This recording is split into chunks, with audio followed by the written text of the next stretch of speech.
gratitude, empowerment, and humility? There's actually quite a strong parallel between the physical health dimension and the mental health dimension. So as you're saying, like, why do you put in the time, the energy, the learning, right, to be physically healthy, right? It's a lot of effort, and we put so much of ourselves towards it if we decide that we value that, right?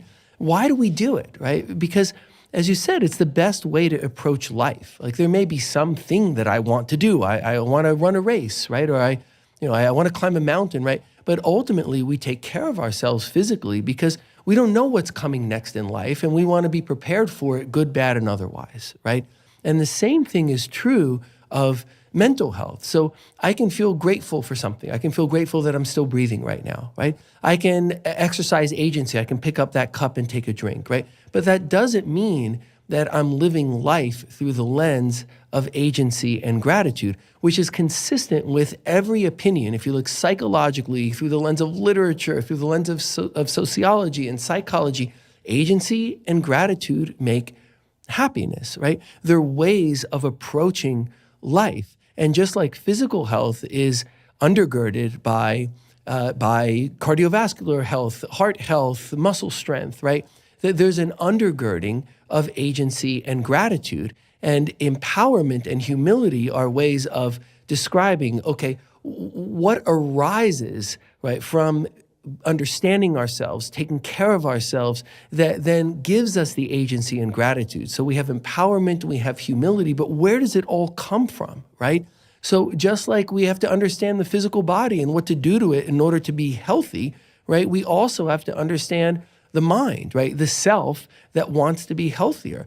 And that comes through understanding the structure of the self. And we have enough science through the lens of neurobiology and psychiatry to understand the structure of self and then the function of self, right? How we work, right? How we interface with the world. So it's actually not more complicated than physical health. It's just that we don't spell it out that way, right? We come at it through the lens of pathology, of what's wrong and who has some diagnosis. And, we're looking for the problematic instead of saying, like, what do we look like when we're happy, right? And then going and digging down into the mechanics of it all, right? And if we're not in that state, right, to go and look at that and to make changes, just as if you were very, very physically healthy, right? But, your heart rate couldn't go up that much without you feeling very, very fatigued. We'd say, well, look, you're doing a lot of the right things, right? But let's work more on your heart, right? We would go look at the specifics of it because that's how we understand it. And we just don't apply the same science, logic, common sense to mental health as we do to physical health. But it's time for that to change because we have the knowledge and ability to do just that.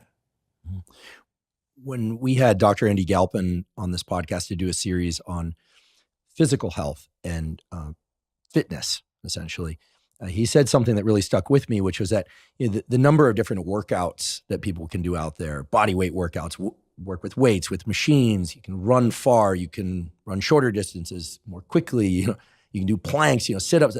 So many variations on exercise routines. But what he very clearly stated was that there are only a few core adaptations that the body can undergo that lead to these byproducts that we call lower blood pressure, enhanced endurance, improved strength, improved neuromuscular function, improved brain function for that matter. It sounds to me like there are a lot of parallels in creating the healthy psychological self. Right.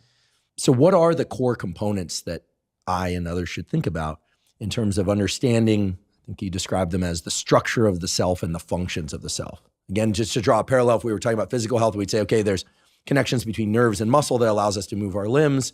If you apply a certain amount of resistance, you get a certain adaptation, which is the neuromuscular connection gets stronger, the muscle might get bigger or just stronger, et cetera. Flexibility, you just push your range of motion just a little bit into discomfort. You do that. It so happens to be the case that you do that for just a couple of minutes each day over the course of about a week or so, you get a significant increase in flexibility. Okay, so it's all very clear in the physical domain. In the psychological domain, I hear you telling us that the action steps that we all should be taking in order to be the happiest version of ourselves by achieving agency and gratitude is to explore the structure of self and the function of self. So if you could tell us about what is the structure of self, like what goes into Andrew being Andrew and Paul being Paul and whoever the listener is into being who they are. What is that? And what is the function of self? How does a psychiatrist think about that? How should we think about that? Okay, if I could start maybe to set the stage for that, right, by pointing out that as we go up the hierarchy, right, of health, right, everything should get simpler, right, not more complicated, right? If you think about physical health, right, there's so much complexity on the initial levels, right? So we think about, your physical health status versus mine, right? It's going to be different, right? We're going to have different cardiac function and muscle function and pulmonary function. And if we're going to be healthy, we could do a lot of different things, right? There might be a whole set of choices that would work well for you, different choices that would work for me, and we can gauge intensity, timing, frequency, right? It's very complicated when we're on the lower levels of the hierarchy. As we get higher up, let's say you and I both do the right things, right? Then what happens? We both have endurance, right? We both have some strength. We're both robust, right? Things are getting simpler because we're approaching the unique idiosyncrasies in all of us, right? And we have to look at that in a very specific way. But what we're trying to get to is something that's common for all of us. So stamina, for example, in physical health and endurance, right? And agency and gratitude in mental health, right? So then if we go and we look at the structure of the self and the function of self, we find that there's more complexity, but that it is also understandable. I mean, there's tremendous complexity in the body, just as there's tremendous complexity in the mind, and we can understand what is the structure of self, what is the function of self, and we can look at that and assess that in the same way we would physical health parameters so that we arrive at the place we want to be it endurance or agency or gratitude. So structure of self, right? We all have an unconscious mind, right? And we pay so little attention to this part of us that really is the biological supercomputer, right? So millions of things are going on all the time, like in every split second. So for example, I can say these words, right? And you can listen to the words, and you can say things back, and I can listen, right? There are millions and millions of things going on under the surface, much of which comes from either biological predispositions, right, or habits over time, right? Thought processes, patterns, right? So this unconscious mind, this supercomputer, is doing all of these things, like, at the speed of light, right? There are electrical and chemical signals and, multiple pathways as common as complicated as superhighway systems that then get consolidated and communicate with others, right? And then what comes up from all of that is the conscious mind. So imagine an iceberg, right? And it's a really, really big iceberg, right? And we see the part above the surface, right? That's the conscious mind, right? But there's a huge part of this iceberg, maybe 95% of it, that's underneath the water, right? There's this hulking mass that we don't see. That's the unconscious mind, right? And it's feeding up to the conscious mind, which is a much smaller part of our brain function, right? But it's the part that we're aware of, right? It's sitting on top of all the unconscious things, which are extremely important, but then we become aware so that we can engage in the real world. In order for us to have this conversation, the millions of things per second have to be going on underneath the surface so that you and I, as conscious eyes, right, as conscious selves, can ride along on top of it. So that's the part of the iceberg that's above the water. It's the conscious self. Then imagine that the conscious self is girded by a set of long tendrils that come out from under the water, right? That they're defense mechanisms that are unconscious to us that sort of gird the conscious mind. So do we rationalize automatically? Do we avoid automatically? Do we act out automatically? Are these things in us in ways that we can observe and change, but that are there to try and protect the conscious mind from the slings and arrows of the world around us, right? So if you imagine there's the big part of the iceberg under the water, the unconscious mind. The conscious mind is riding on top of it, but the conscious mind, that part sticking out of the water, is vulnerable, right? So imagine that there's a defensive structure then that arises from the part of the iceberg that's underwater that is there to defend and protect the conscious mind.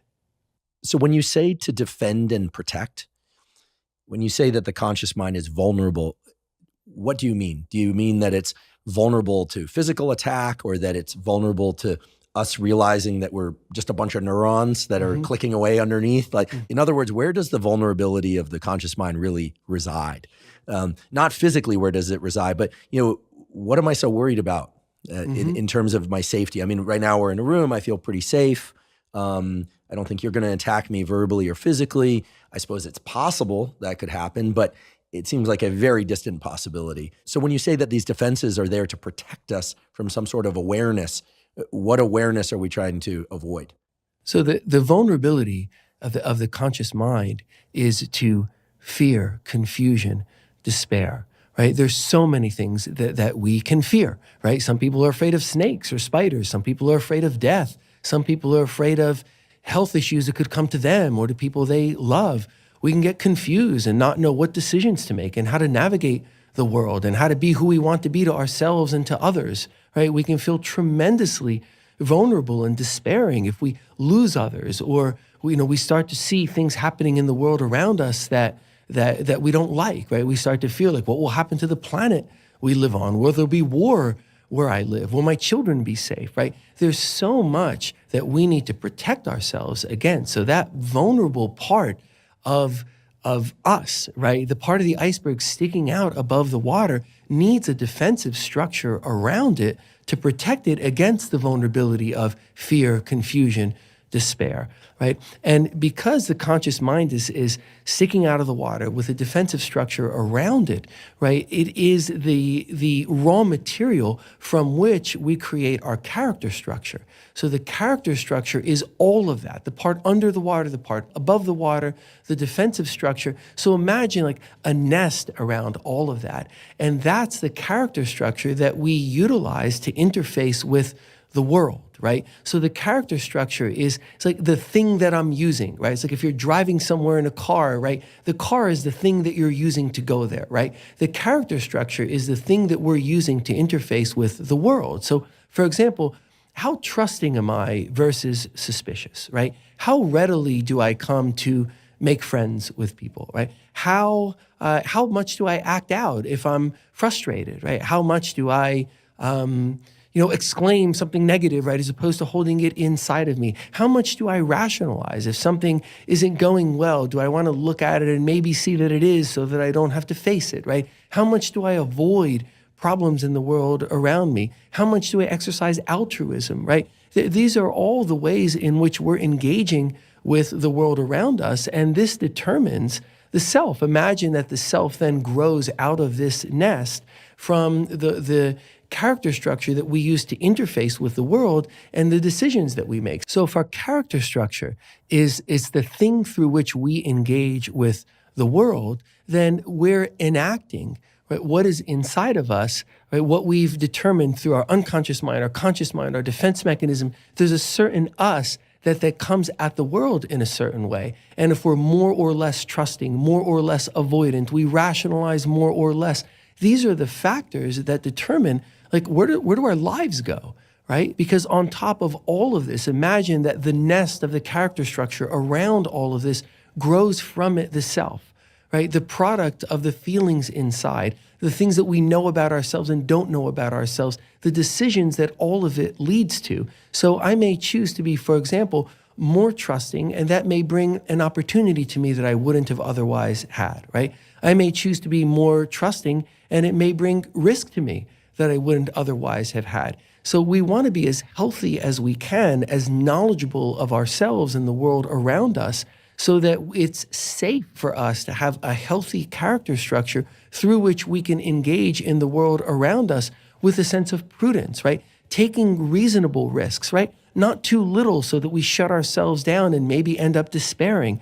Not so much that scary things can happen to us and we end up fearful, right? But the idea that if we know ourselves well, the character structure is healthy, right? Because it's built upon a structure of self and a function of self that are healthy. And out of it is coming empowerment, right? And empowerment and humility, right? That then lead us to agency and gratitude, right? The idea here is that this is the character structure that we create that can then interface with the world in a way that's good for us and good for the world around us, that leads us to be able to live in much more harmony inside of ourselves and outside of ourselves. So if I understand correctly,